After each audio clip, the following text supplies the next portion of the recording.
everyone. Thank you for joining us today. Hanging out with us at lunch, as always, we appreciate it. I'm Adam Sled with the Dominion Energy Innovation Center, and we're in our conference room. So we got Braden and Bobby here today, and this is our December lunch and learn. So if you've joined us before, you know we try to do these pretty much every month. Get an expert on a different area of sort of related to climate tech, and just do a deep dive into an area that we don't always get to talk about or learn about a lot, but that is really impactful. And this one is close to our hearts. It's something that I feel like we wind up talking about a lot, and it's one of those things where I know enough to be dangerous, but definitely not enough to be useful. So I'm glad that we have someone who's actually useful to come talk today. We've got Angela Navarro, who, well, you can dive into your bio better, but we couldn't find a better person to come talk about this because you were an actual Virginia SCC Commissioner, like part of the utility regulatory practice in Virginia. So Angela's here to talk to us today about kind of how the regulatory model at the state level shapes what the utilities do, what their business models look like, what their incentives look like. And we think this is really important because so many of the startups we talk to kind of don't really understand why utilities choose to put money into one thing and not another.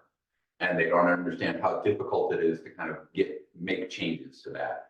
So I thought this would be a really awesome topic. We have you, really perfect speaker to talk about it. So Angela's got some slides to walk through, and then we should have plenty of time to do Q&A. So start thinking about your questions now. But Angela, thank you for joining us this afternoon. Yeah, well, thank you for having me. It's always fun to talk about what's happening in Virginia. I don't get to do it as much as I used to. So yeah, my background, I served as a state corporation commissioner for a little over a year. I also worked in 2 governors' offices on energy policy and, the Virginia Clean Economy Act and various pieces of legislation that sort of create markets for climate technologies and innovative energy systems.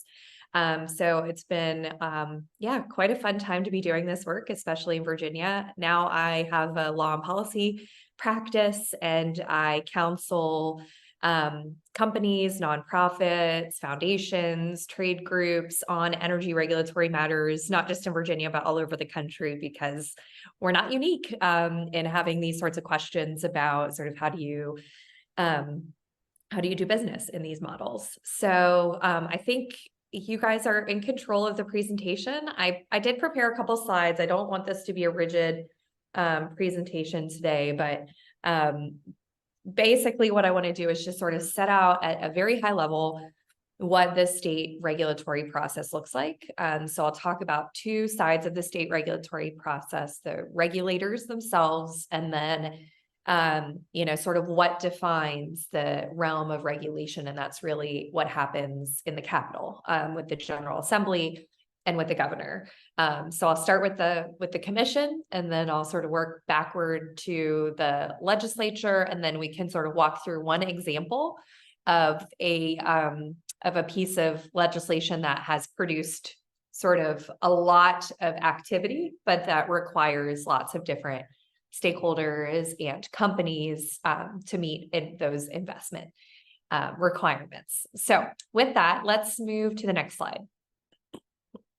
All right, so it's always nice to sort of ground ourselves in how energy regulation exists. And it is one of the few constructs that primarily takes place at the state level. So every state has their own regulatory program in terms of how electricity is delivered to customers and how these energy markets are established. There are a couple of different types of energy providers. So there's the sort of municipal owned utilities. That's usually in a big city, but there are smaller cities, like the city of Richmond has, municipal gas, municipal water. You don't often see municipal electric utilities in small towns, but you might find them in some larger cities. Then you have rural electric cooperatives. So we have a number of electric cooperatives in Virginia. They're customer owned. So the members who take service are actually the owners of the electric cooperative. And then the last is the investor-owned utilities. So just speaking to Virginia, that's Dominion and Appalachian Power are the two largest. And in most states, you're going to have an investor-owned utility or multiple investor-owned utilities that are the predominant provider of power and electricity services to the customers. So in Virginia, the investor-owned utilities are the largest service provider. And then within those investor-owned utilities, there are really two types of markets. And the reason that I say there's markets that apply to those investor-owned utilities is typically municipal utilities and electric co-ops, because they're either state government enabled or local government enabled, or they're customer driven. They're not really as highly or tightly regulated. But these traditional utilities like Dominion and Appalachian Power that are owned by investors that obviously have certain types of like interests in terms of how they make their investments, those are the utilities that are much more heavily regulated. And there's sort of two types of regulatory structures. And it's really important to know what type of regulatory structure you're in. If you're doing work in Virginia, we're a regulated, vertically integrated monopoly jurisdiction. And I'll talk a little bit about what that means. But there are other states, a number of other states, including very large markets like California and New York, that are deregulated, where you can take power from a third party. And it's important to know that because the way that the utility makes investments is different depending on which type of structure you are. So let me get into a little bit more detail about that on the next slide. So let's start with these regulated, vertically integrated utilities. Like I mentioned, that's what we are here in Virginia with Dominion and Appalachian Power. So these utilities, when you say they're regulated, vertically integrated, it means that they basically own and operate the entire energy system, electricity system within their service territory. So that includes all the generation assets, whether that's solar or natural gas. It includes all the distribution system and transmission system assets. They do all of the operations and maintenance in-house. All of that is owned and controlled by the utility. The utility is required to provide power to every single person in their jurisdiction, in their territory. And those customers only can purchase their electricity from Dominion. So there isn't a competitive framework where you can say, oh, I don't like Dominion anymore. I want to go buy from somebody else. Dominion is the sole power provider. Because of that, there is a heightened role of the regulator in these types of markets because it's a sanctioned monopoly. And when you have a monopoly, you want to make sure that customers are getting, a fair offer, right? They don't have the opportunity to go and shop. So the commission, and this is what I did when I was a commissioner, is they basically set the rates and terms and conditions for customers to purchase their power from the utility. And the way that you do this, and this is a really, important construct for these IOUs, for these investor-owned utilities that are in these monopoly markets, is the utility makes investments, say they are investing, $500 million in new supply side power plants, and then they're investing in distribution system upgrades and grid modernization upgrades, and maybe they need to buy a new customer billing platform, and they had some big storms, so they needed to do some, additional vegetation management, and at the same time, they have to rebuild some outdated transmission lines. All of those things happen throughout the course of a year or 2 years. The company essentially makes investments, so they spend money on all of those things. And many of those things outside of operations and maintenance, they can recover a rate of return on. So the commission looks at every single investment that the utility makes and, just understands how the utility made the determination to invest in those things. Oftentimes the utility will come to the commission before they even spend the dollars to make sure the commission can say, for a very big investment, yes, you can go ahead and spend that money. And then they come to the commission for that review. And the commission gives them the opportunity to recover from their customers the cost of making those investments. And the commission also sets a rate of return so that the utility basically has the capital necessary to go back out and invest in additional resources in the future. So it's a really complex process, but the utilities have a lot of oversight. So in a traditional business model that I'm sure many of you have or have worked for, you go and spend money and you charge for your product, and you hope that you've charged enough that you have some profit at the end of the day. And, that is not really what a monopoly does. I mean, obviously they're making investments before they necessarily have all of the dollars back from the customer. So they might need to borrow. But oftentimes they're making those investments with the explicit approval from the commission to recover from their customers. So there's a level of certainty that the utilities have, but it limits their ability to spend on things that are outside of the realm of what the commission typically gives them approval to do. I know there are probably going to be some questions about this, but let's go to the other type of model just in case you're operating in those states, and then we can sort of hold questions until the end, if that's okay. So the other type of model is the deregulated model. That's newer. So historically, monopoly utilities have been in place for basically, over 100 years. The deregulated model really came into effect more in the 70s, and then you started to see more states pass market deregulation in the 90s. And basically what that means is you have your traditional incumbent utility, your traditional investor-owned utility, but you have competition from independent energy suppliers. And that competition essentially means that customers, when they want to purchase their electricity supply, they can either purchase it from the dominion of the state or from a third party. But while there's competition on the electricity itself, the generation side, the traditional investor-owned utility continues to own and operate the transmission and distribution system. And really that's because it's very complicated to decentralize the ownership of transmission and distribution. So ultimately in deregulated markets, these investor-owned utilities are more traditionally known as transmission and distribution utilities in those markets. They might still own some generation, and the commission in that state will have oversight over the ownership of that generation, but typically they have to allow for the competition in the building and procurement of generation in the state. And different states have different ways that they do it. Some have, RFPs for generation, and the utility can bid in and other third parties can bid in. There's lots of different ways that deregulated markets produce that generation. But because there is that element of competition, the role of the state regulator is a little less than it is in these monopoly markets. So the regulator is still setting the rates for transmission and distribution because you still have a monopoly over those. But there is some free market element to providing the electric service.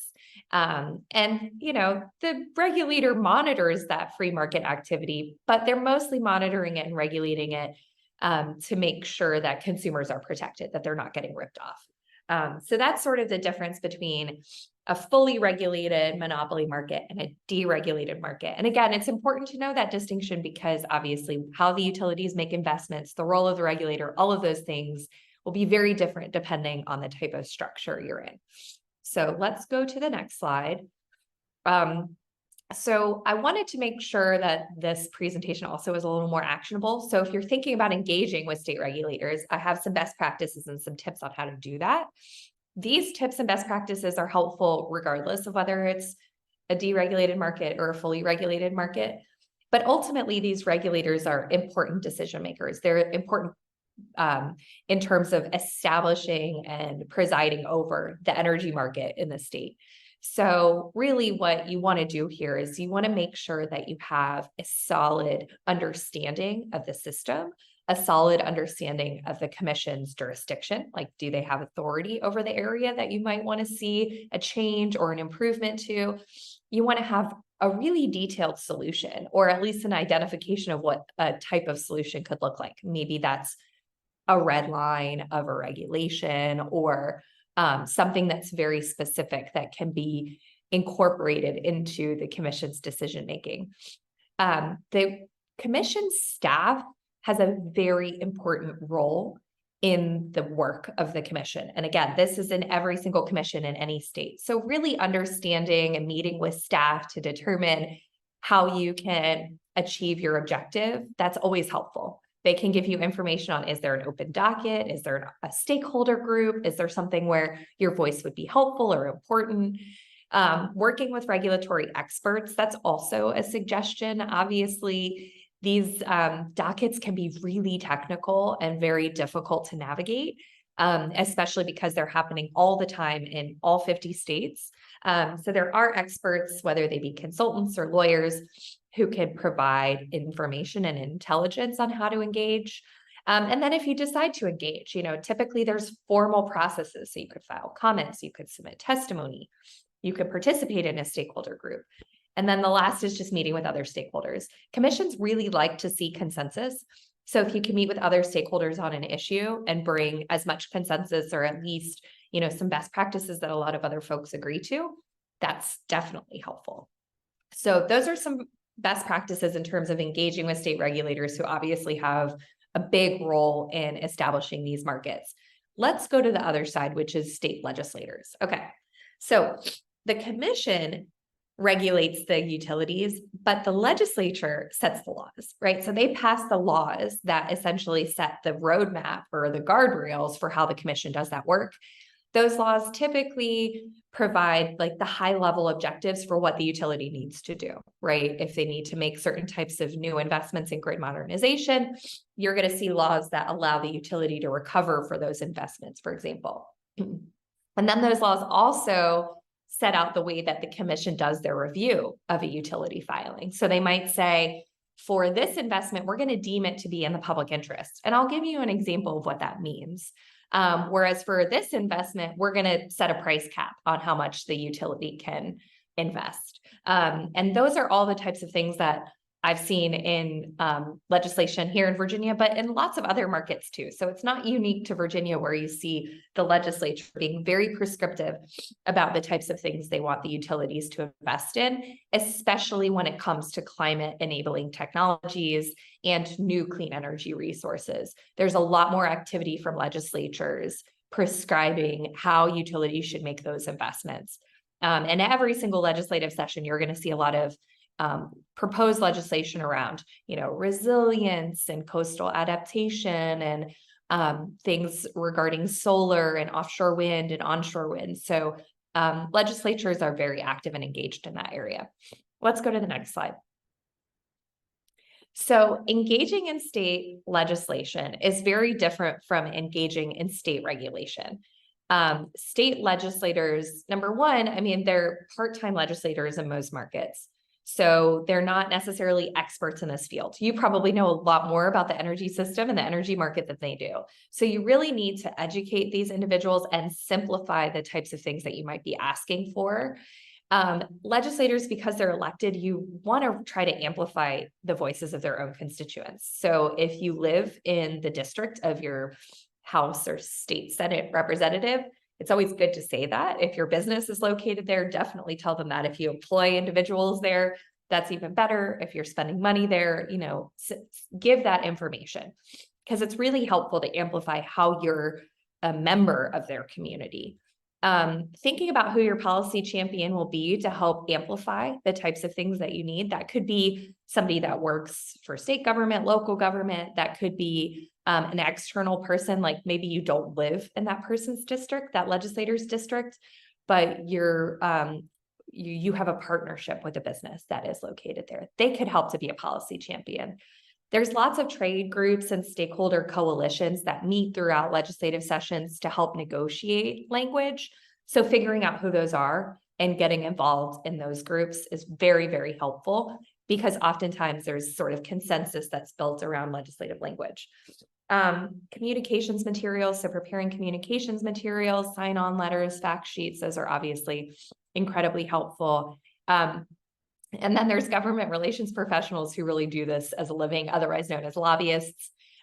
They really understand the process. They have that relationship. And, if you have a budget, it's always good to work with a lobbyist who can help to push forward a policy proposal that might help your business. So let's go to the next slide. And I think this is really the end. What I wanted to do is give an example of how a policy that started as a statute and enacted by the legislature and is now being implemented by the commission is enabling market activity. I decided to choose the largest that's in place in Virginia right now, which is the Clean Economy Act. That bill was, 80 plus pages long, lots and lots of different provisions. I really just provided a couple of like the high level targets, but there's tons and tons of material sort of woven throughout the statute that you should look to if you're interested in better understanding the sort of state of play on energy markets in Virginia. So there's a couple of specific items. There's a renewable portfolio standard, and a renewable portfolio standard says the utility has to procure and retire renewable energy certificates in a certain amount by a certain date. So you see Dominion's is 100% by 2045 and Appalachian Power's is 100% by 2050. That statutory requirement is important at the outset because obviously it says, hey, Dominion, now you need to purchase these renewable energy certificates either from your own facilities by retiring them or from third parties. And that creates a market, right, for those types of projects, whether they're solar or wind or other types of eligible renewables. And then also not just the big developments, but the types of things that they support, like grid management services for distribution system level assets. There's lots of other smaller things that help support the investment in these larger renewable energy assets. Then there's actually build targets. So as I mentioned, the commission is required to review the utility's investment decisions, but the legislation says that these types of investments are deemed in the public interest. So it really removes or lessens the threshold of the commission's review. So the commission still has to make a decision on whether that investment is reasonable and prudent. But by deeming it in the public interest, you know that the legislature is saying, we want the utility to move forward with making these types of investments. So you've got solar, onshore wind, offshore wind, and energy storage, like massive quantities of all of those resources deemed in the public interest for the utility to make investments in over the next, 15 to 20 to 30 years. And then the third is energy efficiency. So you typically see wind and solar and gas and coal. Those are supply side resources that really supply the power grid. Energy efficiency is helping to make sure that you're not spending as much investment on those types of resources because you're decreasing the amount of supply that you need to serve. So there's a little bit of a balance between those two sides. And the Clean Economy Act also included requirements around energy efficiency, that the utilities make investments to weatherize homes, to improve the power systems that it operates more efficiently, to help businesses to upgrade their refrigeration systems, those sorts of things, so that they're not using as much power, and they have to make those investments at certain levels under the energy efficiency resource standard. So let's go to the next slide. So how do those requirements impact sort of the end market? Well, number one, when the state legislature is negotiating and passing a law, that sends a signal to the private market that this is a place where investment is going to happen. So once the legislature passed and signed that legislation by the governor, there were real specific targets in the law. Not every piece of legislation is as prescriptive. There are lots of other pieces of legislation that might set up pilot programs, funds, innovation banks. I mean, there's tons of stuff that happens outside of just these big, massive prescriptive bills. But the legislature might continue to pass amendments to legislation or tweaks over time. But really, once that legislation is passed and negotiated, then it goes to the regulator to implement. So ultimately, the utility has to prepare plans to implement their investments, and the commission has to review and approve them. The commission might need to promulgate regulations to provide more detail about how investment decisions may be made. So that's another area where you could engage. Or the commission might be required to convene stakeholder groups or produce reports that they then give to the General Assembly or to the governor. So there's lots and lots of activity that happens every single day at the commission as they're implementing what the state legislature passes. So all of that to say, there's a lot of activity that happens in every state around state regulation. I like to say that the regulation actually is what creates the market, because you ultimately have a structure where the utilities have to make investments. And so typically you're selling directly to the utilities. But it's certainly an exciting time, not just in Virginia, but in markets across the country, as utilities are making their investments to transition their outdated technologies into new innovative technologies. So with that, I think that takes us to the last slide, which is just a thank you slide. Thanks for giving me the first 30 minutes to really run through the highs and lows of state regulation. There's a lot, it's very dense, but it was sort of fun to put this all together and wrap my head around how it all plays out and hopefully provide something useful to all of you. So with that, we can open it up for Q&A. I think, Adam, you were going to sort of lead that. Now, okay. Brayden tells me when I'm allowed to talk. Okay, so if you have questions, drop them in the chat, or I guess you could raise your hand. We have a small enough group for this. You can do like the hand raise thing if you want. I have a long list of questions for Angela. And I'm sure you do as well. Trying to decide where to even start. Erica, I'm sure I know you have plenty of questions too. Let's see. So okay, can we dive into the rate case, like the rate case stuff a little bit more, and sort of like how that process works? Because it seems like that's where a lot of when we hear that like the utility is overbilling, or the state is going to claw back certain things, or like that's where we're getting these sort of extra charges on our utility bills, right? It often has to do with that, like what investments are being built back, what investments are allowed to be built back. Can you talk a little bit about that process and like what makes a good case versus what's something that's likely to get kicked back? Yeah, so this sort of argument that we've heard and seen in the news about utilities overcharging or having excess profits in Virginia specifically, it's actually a sort of a result of the way that our energy statutes were written. So Virginia actually went through a period of deregulation and it didn't really take off. And so then we went through re-regulation. And so legislation was passed in like 2008, 2009 that re-regulated the utilities. And in re-regulating them, it said, here's, the timeline for establishing rate cases. And it also said, here are ways in which you can establish the utilities rate of return. Here are peer utilities to look at. And if the commission determines that the utility is over-earning, the utility is able, under that legislation, to keep a certain percentage of those over-earnings. And so that legislation has produced an environment where the utilities, more so one than the other, we haven't really seen Appalachian Power over-earning as in the levels that we've seen Dominion, at least based on what the commission staff has produced in their reports, but that the over-earnings are very significant. And then the utility, instead of reinvesting them in things that could go toward the customers the customers over-earning because we're paying more for our service than the utility is actually spending on service. Then they can sort of keep those over-earnings and produce,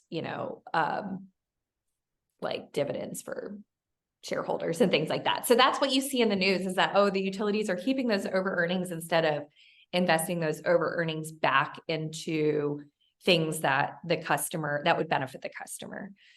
There has been some movement on that over the last probably 2 sessions, where there are changes to the utilities rate of return and the peer group that the commission has to look at to determine that, how you set the rate of return, as well as providing refunds to customers from those over earnings, that the utility can't necessarily keep all of those over earnings, which essentially what it means is that the utilities rate of return is just higher. Like if they have all these over earnings, it's just a higher level of profit that they could keep that escalates the rate of return above, 9.5 or 10% to something like 11 or 12 or whatever it may be. I'm just saying numbers. I don't remember all of the details from the last rate case. But that's essentially the sort of issue that you see with the utilities having excess profits. And then your question about like, how do you actively litigate a rate case? I mean, a rate case is a very technical, complex docket. The commission and the commission staff reviews every single item that the utility spent over the peer review period, which is typically the prior 2 or 3 year period, depending on the market. And they determine, did the utility have approval to make those investments? Was the investment in line with that approval? They do sort of those full complex calculations. Then they determine the utility's revenue requirement. Did they meet that revenue requirement? If they didn't, did they exceed it? Again, if they exceeded it, how much of that needs to go back to ratepayers? These are like 30,000 page filings. I mean, they're massive. So it's really hard for the average person to engage in a rate case. What we often see is a few more sophisticated players engage, and then they might negotiate on behalf of broader stakeholder or trade groups. And for example, the last Dominion rate case ended in a stipulation, which the commission did approve. That stipulation set out all the different things, like here's the utility's rate of return, here's the revenue requirement, lots and lots of stuff. But that was negotiated amongst these very sophisticated stakeholders, some of whom, again, were representing broader stakeholder contingencies who might not necessarily be able to be at the table because it's just a very complex technical process. All right, Erica, I want to get to your question, and this is a question I had as well. So, all right, Erica, I'm going to kind of tweak your question to meld it with mine, and then if you don't like that, you can tell me to clarify to go back to something that's more gizmo related. But like the sort of generating power on site, right? I think one question, there's like the general sort of net metering question, and Erica, if you want to get back to like the general net metering question, say so.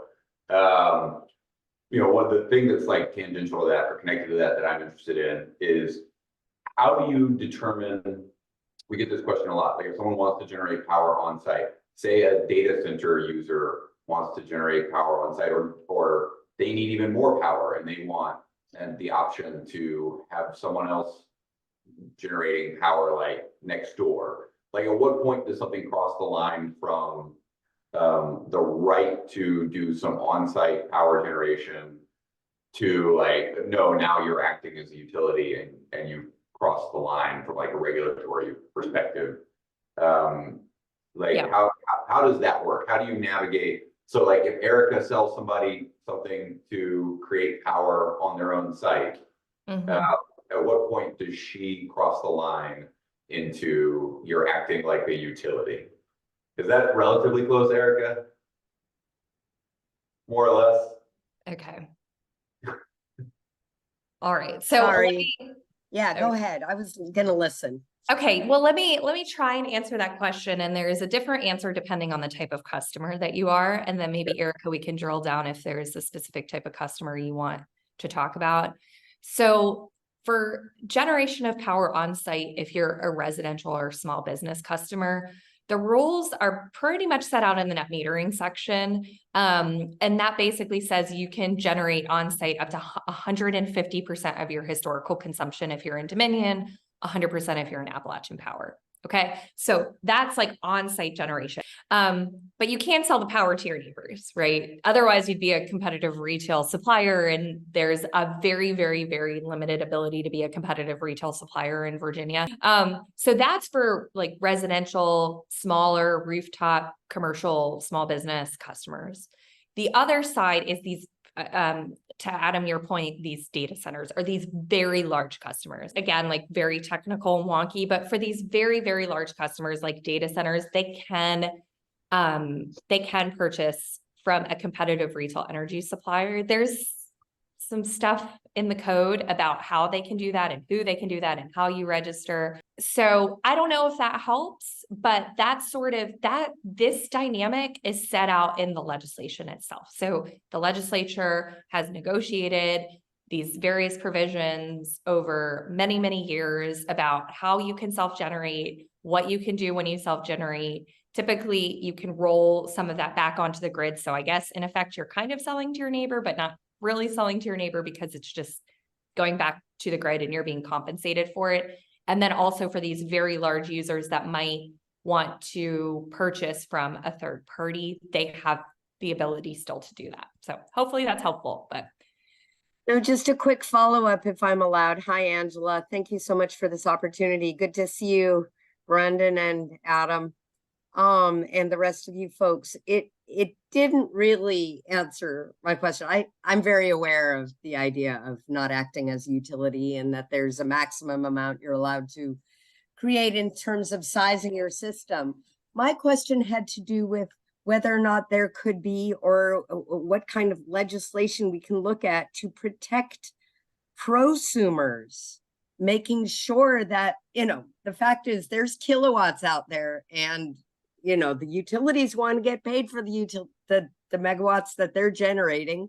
And I want to get paid or not paid for, but I want to be able to use my own electricity in favor of the electricity that a utility is generating. However, I appreciate having that distribution because there are going to be times where I need to reach in and use the electricity generated by a utility. And I appreciate the capacity to have distribution.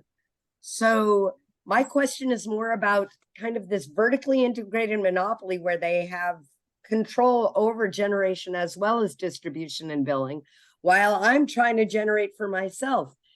What are the possible legislative avenues for protecting prosumers so that they can, because that's going to be an important mix in the renewable energy future. And I can take this offline. Thank you.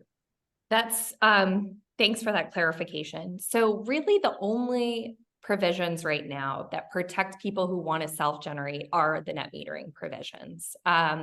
So those provisions allow anybody to install a facility at their house and to produce enough power to support in Dominion service territory 150% of their prior year's annual usage. So that's what you can do currently. In terms of what could you do in legislation to amplify the ability for customers? I think it's really just making it very clear that customers who self-generate behind the meter, that they can continue to preserve that. And there have been reforms proposed to the net metering legislation, either to increase the amount of self-generation that you can do behind the meter, to increase the rate that you can make. We call it the value of solar. Right now it's the retail rate that sort of rolls back. And then if you have excess usage, then it's the avoided cost rate. So, you could increase the rate that you're getting paid for that excess usage. You could decrease demand charges so that when you're not using the grid, you're not paying as much for those demand charges just to sort of sit idle.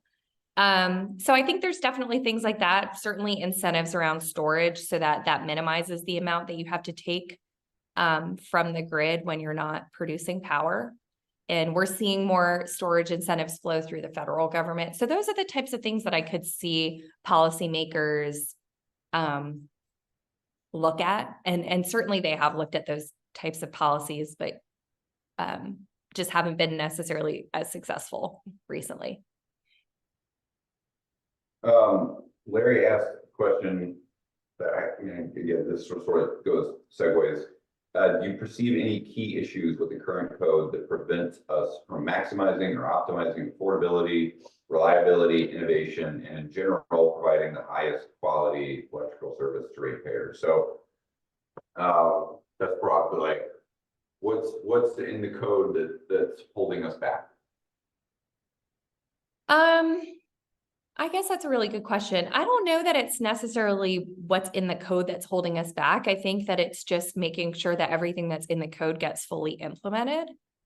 And a lot of that is just, you know, the time, like there's a question here about like timelines and speed for interconnection. I think that happens not just on interconnection, but on a lot of things. Like these investment decisions take a lot of time, and the dockets are many months, if not years. And so, you know, if you believe that these investments need to happen more quickly because we want, you know, to stave off climate catastrophe, or we want to see the innovations produce jobs, or whatever your underlying motivation is, I think most people would say it just needs to happen quicker.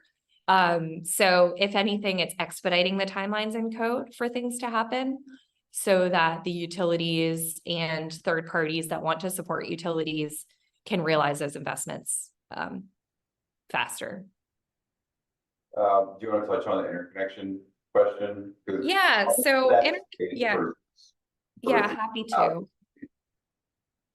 Sure. Like interconnection really happens at two levels. There's state interconnection and then there's regional interconnection. So PJM manages the interconnection queue at the regional level. Those are for larger sort of utility scale facilities.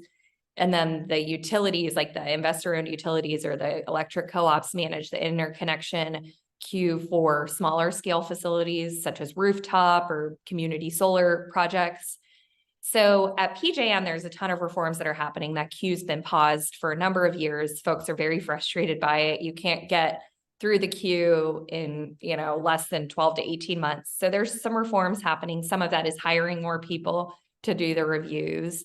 But that queue is supposed to open back up in early 2024. So hopefully we'll see more utility scale, larger projects begin to get their interconnection and start to be developed. On the smaller side, it's the utilities that are responsible for running the interconnection queue.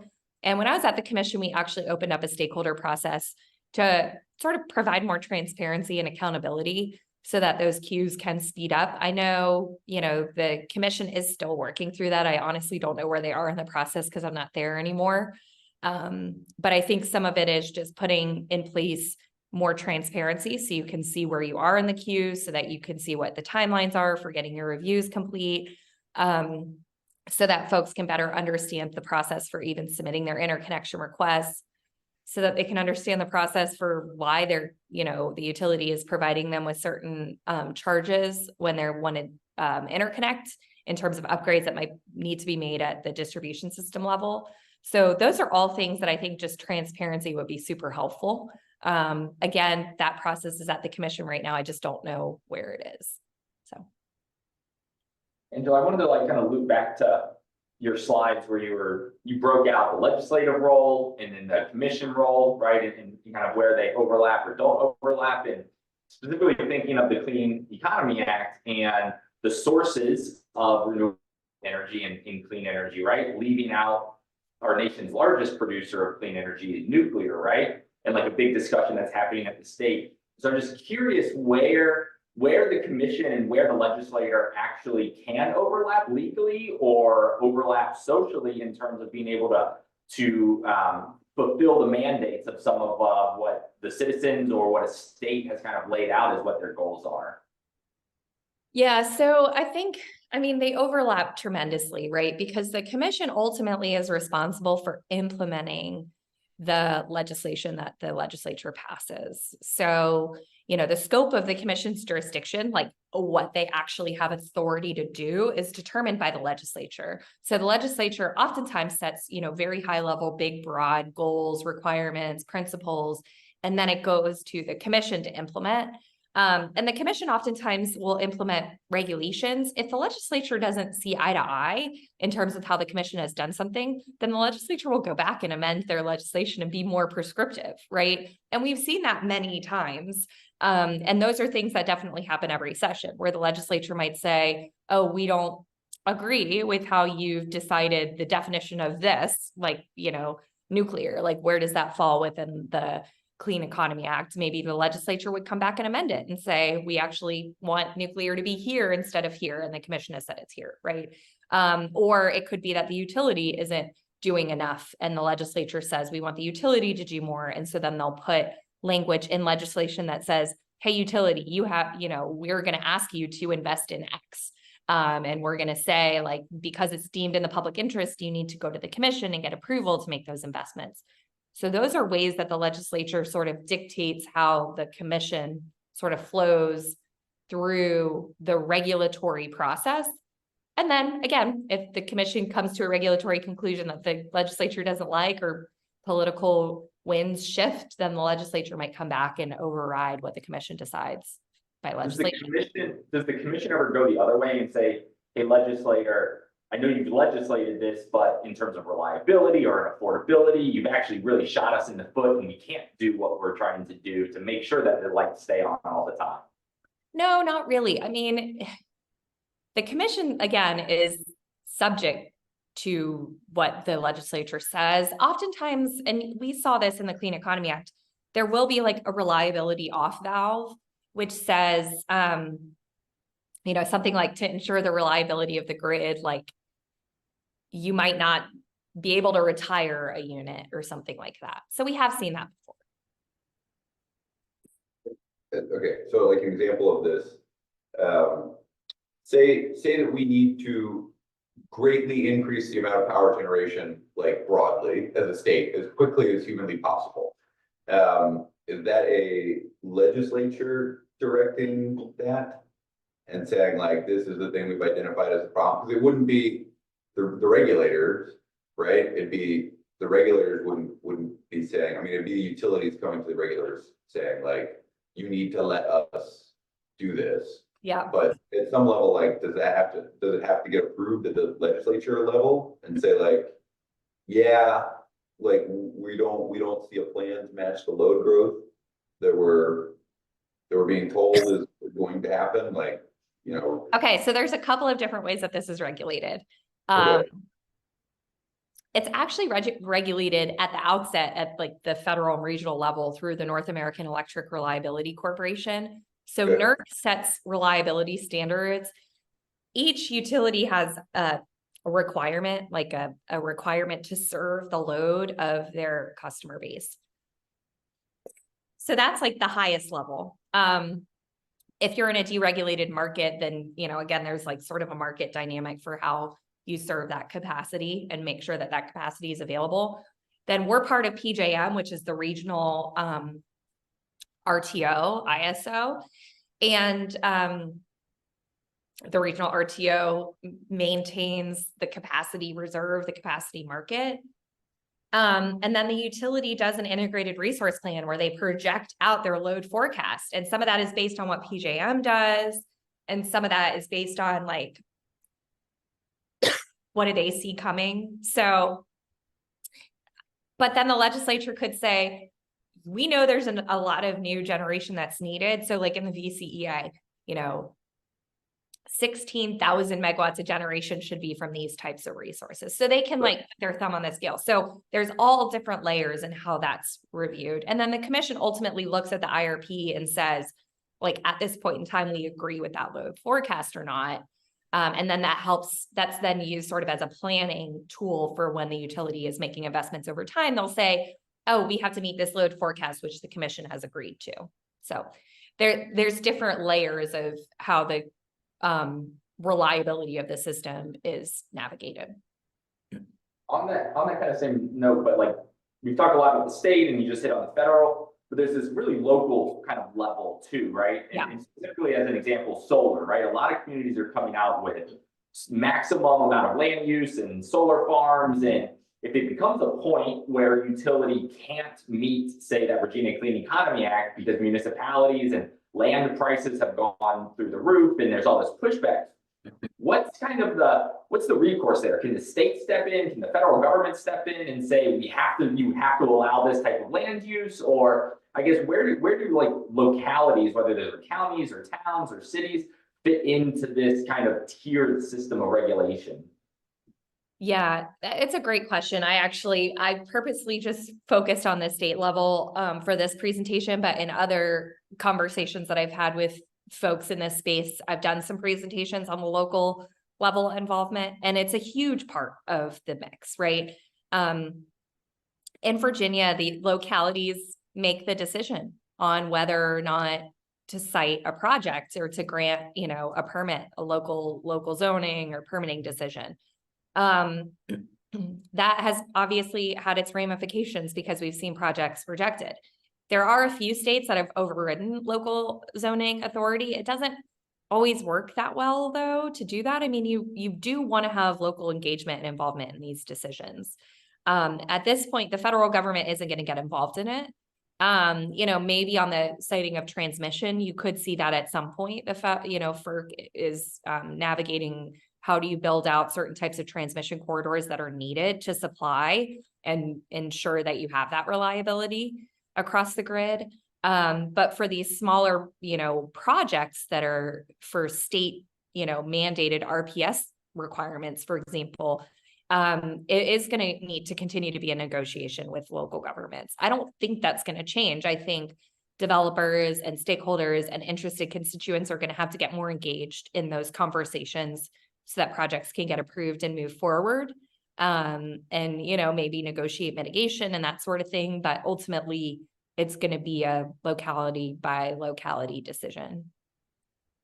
I wanted to ask about non-wires alternatives and grid enhancing technologies. And Okay. so, like, those, I mean, well, my understanding is that stuff like that comes in the rate case, like it gets sort of folded in when the utility wants to invest in technologies, right? So we've had this conversation with innovators, you know, and startups like Erica's, like in multiple states, where it's like, okay, is this grid enhancing technology something that gets folded into the rate case? Where would it get folded into the rate case? And is that a thing that this state is considering? And so I've heard, you know, Colorado will let their utilities get a bunch of different innovation technology stuff through. South Carolina won't do anything because South Carolina is still unhappy with the way money was spent by the utility 10 years ago. So is that where they fit? Like, is there a different process for considering non-generation and non-wires issues or investments? Yeah, I mean, I do still think it's going to be at the state level, and it's going to be when the utilities are putting forward their plans. You could ask a utility to evaluate non-wires alternatives in the integrated resource plan. And some IRP processes now require distribution system planning where you can look at non-wires alternatives even at the distribution system level. That could include like battery storage and things like that. There are markets, like PJM has, you know, a market for ancillary services. The availability of non-wires alternatives to participate in those markets is still, it's still early. So I know a lot of companies haven't wanted to bank on the regional RTO ISO market participation as a backstop for, you know, revenue. Ultimately, I think the safest route is to work through the utilities and to try to get utilities to evaluate these alternatives in lieu of building new supply side or new transmission or new distribution assets. But utilities have their sort of historical way of doing things, and it's sometimes hard to break through with that narrative. This is where, like, being a sophisticated player, it works to your advantage. Like, if you can participate in IRP dockets and advocate for these types of alternatives to be reviewed at the, you know, stage of looking at all of the different types of resources in the mix, I think that's really where you can start to break through with the narrative. And then when the utilities come back and petition for approval of a resource, you can sort of say, well, in your IRP, you looked at this alternative and it was cheaper, so you should pursue that instead. And that's sort of how you bring it full circle and get the utility to make those investments. But the other way you can do it is by establishing pilot programs at the legislature. And we've seen that in a lot of states where they've said, we want you to establish a virtual power plant pilot program or, you know, something like that. Yeah, Colorado, I mean, the commission just went ahead and said, hey, Excel, you need to do this VPP by next summer. So some commissions are going to be more willing to accept those types of innovations, and others, you're going to have to work more through the slog of the IRP than the, you know, CPCN or, you know, request for approval dockets. And then, it takes time, unfortunately, and I know a lot of folks don't have that time because it's expensive. So. That's really helpful. I have one more, that my buildings friends, demand me to ask. Which is, so on the building energy efficiency side, right? People have been trying to sort of decarbonize buildings for forever. And one of the big hurdles is data, just getting their utility data, right? And so this is like a never ending riddle for them. Is in a lot of situations, tenants have that data. And there are local jurisdictions, going back to what Brady was saying, there are even local jurisdictions where the building owner is responsible for reporting the building like utility data, but they don't have access to it because it stays with the tenant. The tenant doesn't share it. So buildings people want to know why the utility won't just give them the data when they want it, even though say the utility meter is not in their name, the bill is not in their name, because they're the owner and say they're responsible for reporting on this. And that can be either at a local level or the other thing we're seeing now is at a federal like SEC level, right? So you have a publicly owned real estate company that is now supposed to report all climate related issues. Exactly. Yeah. Right. And like building level utility data is one of those issues, but they don't have access to building level data. So what are they supposed to do? And so the question I have been getting asked recently is, why can't the utility just give me this data? And the best I could offer is, you're technically not their customer. So I'm not certain that they're even legally allowed to do so. Like, is this the sort of thing that a PUC has to eventually weigh in on? Potentially. I mean, I think there's a couple of different avenues where folks are looking at this because this is a huge issue. I mean, what you're touching on is like reverberating in lots of different spaces right now.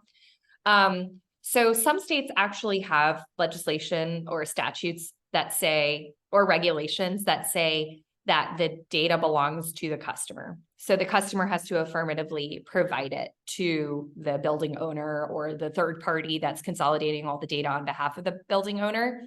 And that can be hard because not every customer wants to give it over. There might be reasons why they don't want to give it over. It's their privacy concerns, right?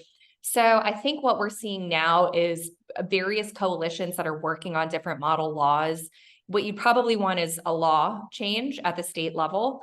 Certainly it would be great if you could get it at the federal level, but it's really hard to get federal legislation like this through. But it would basically be a data rights / data privacy law that would provide for aggregation of data amongst individual customers so that the building owner is getting the data in the aggregate rather than from each individual meter. And that can provide, the types of information that building owner or the third party that's doing the work on behalf of the building owner might need. But wouldn't compromise privacy. So a lot of those efforts are underway. I've seen a couple of model laws being written that are like floating across my desk. So I'm sure if you did some searching, you might see them being proposed in various states over the next couple of years. And then some commissions are actually rendering decisions on this too. Like there's a number of states that have data access working groups. Illinois is in the middle of theirs, and they're looking at this use case in particular.